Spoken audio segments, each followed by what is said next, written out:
Good afternoon, everyone. How are you doing today? This will be really quick. We went into a little overview last week of a new series I'm going to do to encourage women, motivate, and help us work through some of the common problems that we have. So we decided it would be kind of titled "You Hold the Key." Oh, here comes Bella. She can't stand it. Come on. She can't stand it that I am doing a video without her. There you go, Puddin. So, some of the topics that I thought we would go over: making friends and connections. Um, Sometimes people deal with chronic depression and/or illness. A lot of times the two go hand in hand. Uh, Something like someone close to you who doesn't live up to your expectations of what they should do or be, and that lets you down. Feeling alone in a crowd, being an introverted extrovert. And if you're not sure what that means, it is someone who prefers to be alone, doesn't like crowds, gets anxious or whatever in crowds, but at the same time, they don't meet a stranger. I can literally talk to anyone like I've known them my whole life, but I do prefer to be by myself. I don't like to be around a lot of people all the time. We're going to talk about defining moments, which is something I'm going to get into today. Those moments that happen in your life that kind of shape the whole course of your life, the things that shape how you feel about yourself, how you interact with other people, even the success that you allow yourself to have or not to have. Those are defining moments. Okay. You can have them as a child, a teenager, a young person. You can have more than one. Some people have such a big defining moment in their life that they that's it, that defines them for the rest of their life. Okay, it's like chains that they wrap around their self, and they're never actually able to break free. They can, because like the title of the series is, you hold the key. Another thing I'm going to talk about is helping you to realize that the awful deeds of others in no way makes you less of a beautiful person. So if your defining moment is because of something that happened to you, something that was done to you, that in no way lessens you as a person. Okay, you are still beautiful no matter what may have happened. It's the other person who has the ugliness or the unworthiness. It's not you. And so that's one of the things I'm definitely going to talk about in this series. So let's get into defining moments. I will give you one example of someone that I've spoken with who is an elderly person. This person is in their mid 70s, and they have dealt with depression their entire life. They have dealt with feelings of unworthiness, of not being loved. They have never allowed themselves to strive for anything good in their life, because really, when they boil it down, they don't feel like they deserve it. They've only ever just done enough to get by. Okay. They don't have friends. They don't know how to make friends. Maybe it's because of, I don't want to say don't know how to make friends, but they don't allow themselves to make friends. So pretty much their whole life they've been alone, except for family. Okay. Now they had a defining moment as a teenager where someone they were really, really good friends with uh, was told by their parents that this person wasn't good enough for them. You're not good enough for us. Your family's not good enough, so I can't be your friend anymore. I mean, that has absolutely nothing to do with the person it was told to. That reflects way more on the person's parents who said that. Okay. I mean, these were children. Children don't know any preconceived ideas or prejudices until they're taught them. So that moment, it's been 60 years, has defined the entire course of life for this beautiful person. And that's really tragic and sad when you allow that to shape and mold you to the point where you cannot break that mold. You can't change the shape. You can't alter your mindset and alter your thinking.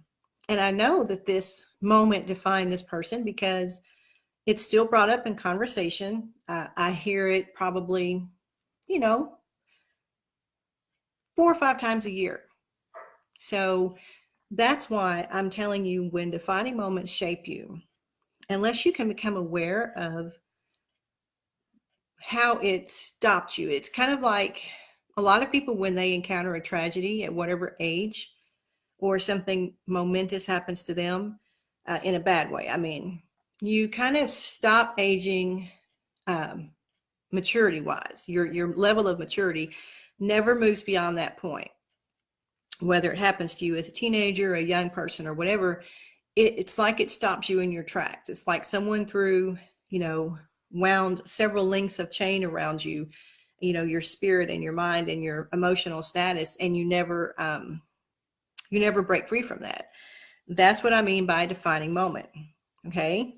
Now, until you can recognize it, realize what happened, and realize that you have allowed yourself to be shaped by one thing, you can never, ever, ever break free. Okay. That's the first step. Secondly, you have to make a conscious decision day by day by day to either to let it go, to forgive, to move on, whatever it is you need to do to be done with that. And yes, I can speak on that because I have had several defining moments in my life. But instead of allowing that to shape me in a negative way, I took that and grew strong from it, learned from it. I decided that, no, you're not going to turn me into a victim of my circumstances. I want to, yes, I'm a product of my choices, because we all do stupid things. We've all had bad things happen. We make dumb choices. But you are not a victim of your circumstances. You are a product of your choices. Okay. You're only a victim if you allow yourself to be. Hi, Mommy. Look who's here with me. It's your grandpuppy. So we're talking about defining moments. Now, we talked about how they can have a negative impact. Defining moments can also be positive. You can have those moments in your life. They call it the make it or break it moment. And it's that moment where, let's just say that you have something that happens, or you're about to do something, and it's either going to make you or break you for the rest of your life. Okay, that's a defining moment, and they can be positive. Positive things can come from it. It's all in how you handle it, and it's all in how you allow them to affect you. So the first video, I'm only going to keep you guys for a little while. I'm going to try to keep it under 10 or 12 minutes because I want you to think about this. This is going to be your homework. If you are dealing with an event or a series of events, okay, because this video series is all about helping us break free from the strongholds and the chains we have on ourselves. I want you to think back to defining moments in your life. Were they good or were they bad? How long ago were they? Have they shaped your entire life? I have a friend who was, stop grunting. Okay, please don't barf on me. We're doing a video. I don't know, she's hacking up lint or something. She's been scouring the floor. I have a friend who was in a car crash many, many years ago as a young woman. And it was her fault. Okay. People were hurt, some very badly. And ever since then, she's just, how can I put this? Overcompensates, because it was her fault. So she's doesn't do anything that she thinks might hurt someone or offend someone or do anything. It's like she's going out of her way to please other people to try and make up for what she did to those people. Okay. No one died or anything like that. But, because it was her fault, she deals with a lot of guilt from that. And that has affected her in every area of her life. And that's really tragic because she has so much to offer. And yet she's too busy trying to make up for something that other people have already let go, that they've moved past from, in every area of her life. I hope that makes sense. It's, you guys, I'm losing my train of thought here.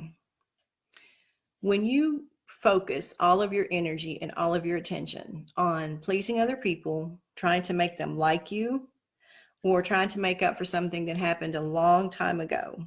You lose out on some of the things that you could offer. You lose out on a lot of the happiness that you could have. And you just basically stop yourself from living the life you were intended. Okay, so like I say, we're going to try to keep this 10 or 12 minutes long. So your homework until the next video in the next few days, look back over your past, think about who you are today. Is who you are today who you want to be? Are you content with the person that you are?